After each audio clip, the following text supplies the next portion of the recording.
Thank you for downloading from Ravi Zacharias International Ministries. Support for this podcast comes from your generous gifts and donations. You can find out more about Ravi Zacharias and the team at www.rzim.org.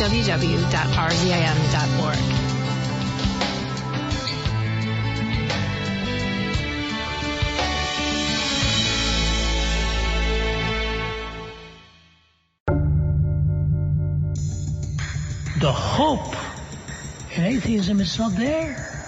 It's oblivion, nothingness, straying through an infinite nothing, no up or down, lanterns in the nighttime hours, the noise of grave diggers. Without God, there's no moral framework. There's no meaning, no ultimate meaning, no hope. And lastly, there's no recovery. No hope, no meaning, and no recovery. That's the lot of those who deny God's existence. We'll answer skeptics today on Just Thinking with author and apologist Ravi Zacharias.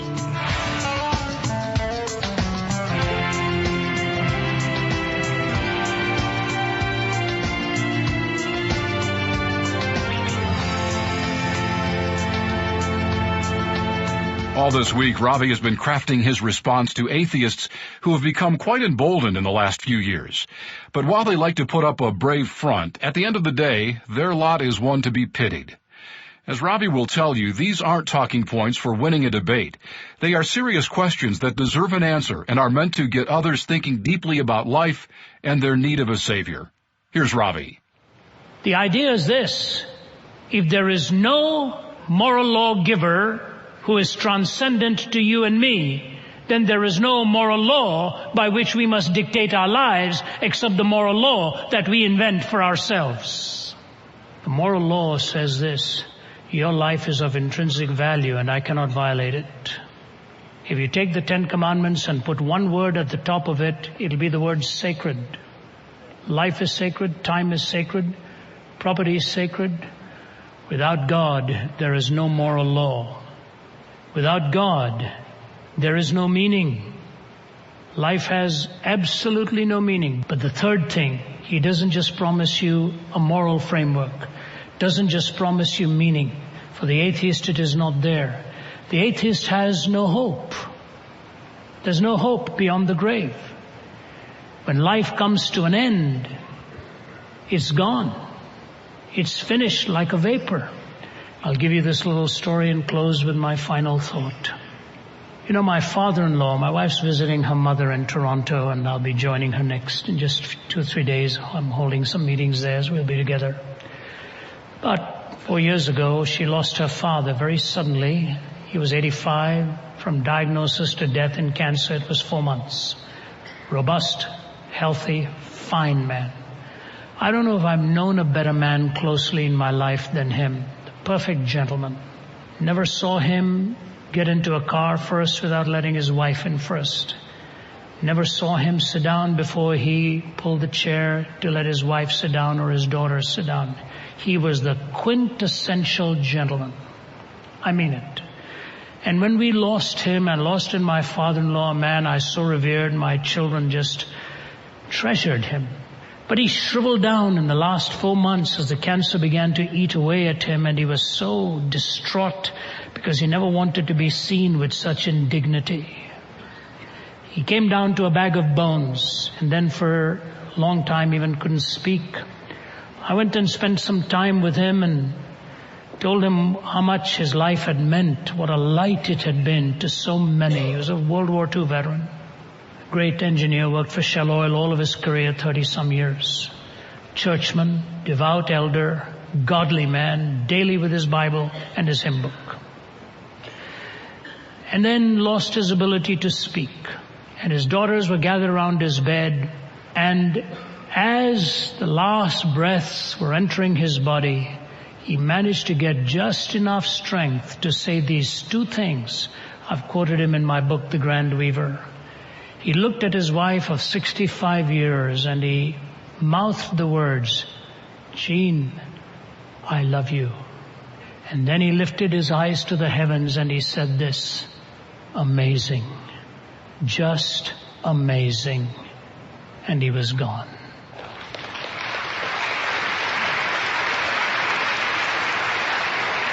The hope in atheism is not there. It's oblivion, nothingness, straying through an infinite nothing, no up or down, lanterns in the nighttime hours, the noise of grave diggers.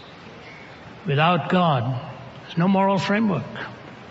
There's no meaning, no ultimate meaning, no hope.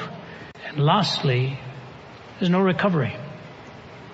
If you rejected him and you turn out to be wrong, that was a huge gamble you took in life.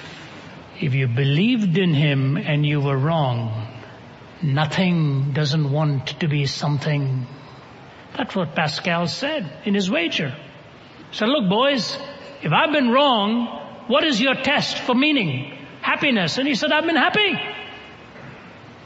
And so if I die, I die. But he said, if you boys are wrong in rejecting him, you got a king-size headache coming at the end of it for having rejected the one who made you and framed you. I want to close with two things that I think will mean very much to you. The first one is this. In 1971, when I was in my mid-20s and did my first overseas trip, still an undergraduate student, and preached in Vietnam, I remember going to speak to the American troops. They're the ones who took me around in their gunships, in their transport planes, and took me from city to city. God did a marvelous thing, and thousands came to Christ. My interpreter was only 17 years old. I was 25 with a cumulative age of 42. God brought revival in Vietnam. And one of those soldiers who was seriously injured there wrote this: Lord God, I have never spoken to you, but now I want to say, how do you do? You see, God, they told me you didn't exist, and like a fool I believed all this. Last night from a shell hole I saw your sky. I figured right then they had told me a lie. Had I taken time to see the things you made, I'd have known they weren't calling a spade a spade. I wonder, God, if you'll take my hand. Somehow I feel that you'll understand. Funny I had to come to this hellish place before I had time to see your face. Well, I guess there isn't much more to say, but I'm sure glad, God, I met you today. I guess 0 hour will soon be here, but I'm not afraid since I know you're near. The signal, well, God, I'll have to go. I like you lots, I want you to know. Look now, this will be a horrible fight. Who knows, I may come to your house tonight. Though I wasn't friendly to you before, I wonder, God, if you'd wait at your door. Look, I'm crying, I'm shedding tears. I'll have to go now, God, goodbye. Strange now since I met you, I'm not afraid to die. On Fox News today, they interviewed a young woman by the name of Janelle Guzman. She was the last one to be rescued when the towers fell. She'd been there for so many hours, and her story was written called A Hand in the Rubble.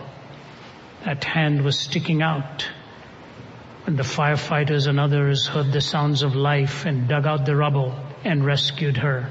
If you go to preach at the Brooklyn Tabernacle or attend Brooklyn Tabernacle today, Janelle Guzman sits in the front row of the choir. And today she told them, I just kept praying and praying and praying. God answered my prayer. I'm one of those fortunate ones to still be around after that horrible incident. You know, when God gives you a purpose and hope, He reminds you that there's a time for you to live and a time for you to be called home, and He'll preserve you till then. And in a strange way, I want to close with this rather strange thing. It's quite funny, actually, and I have a reason for this. Because, you know, some years ago, the Russian chess master Garry Kasparov was challenged by computer programmers and systems engineers, saying they could design a computer that would beat him. And he took that personally. He was not used to losing like that. So they designed a computer and he beat it. Finally, the best minds in the world for IBM got together and they designed one called Deep Blue. And Garry Kasparov went into hiding because he was afraid that if he did lose, he would lose it. He said, for human dignity. I lost my dignity after the calculators came out, and he's talking about this. So they designed Deep Blue. Professor David Galertner, at that time professor of computer science at Yale University, in Time magazine wrote this about the challenge between Kasparov and Deep Blue. He said, the idea that Deep Blue has a mind is absurd. How can an object that wants nothing, fears nothing, enjoys nothing, needs nothing, and cares about nothing have a mind? It can win at chess, but not because it wants to.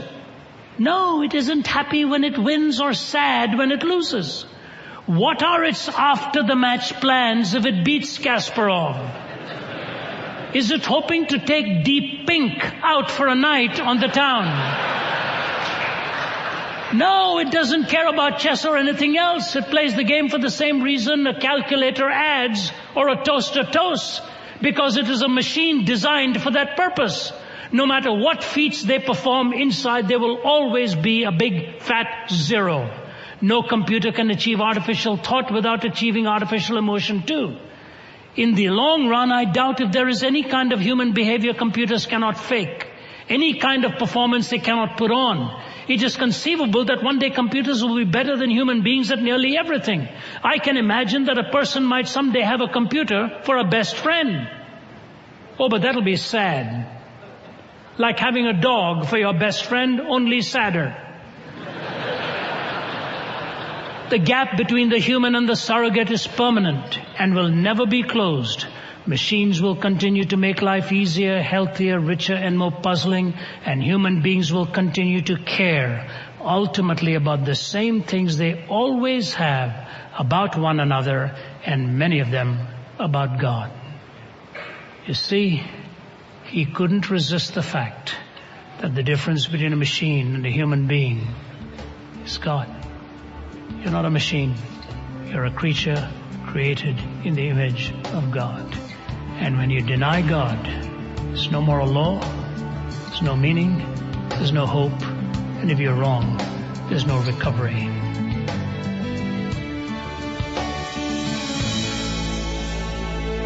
A sobering final thought from Ravi Zacharias in his message, Ravi Answers Atheists. As we mentioned at the start of the broadcast, these points are not to help you win an argument with an unbeliever. They're meant to answer serious questions posed by those who want reasons to believe. Our concern should always be first for them. If you'd like to get a copy of this message, we invite you to call us toll-free at 1-800-448-6766. You can also order online at rzim.org. Just Thinking is a listener-supported radio ministry and is furnished by Ravi Zacharias International Ministries. To send us any questions or comments by mail or to make a donation, write to RZIM, Post Office Box 921939, Norcross, Georgia 30010. Tomorrow, Ravi answers questions from the audience. Until then, keep thinking.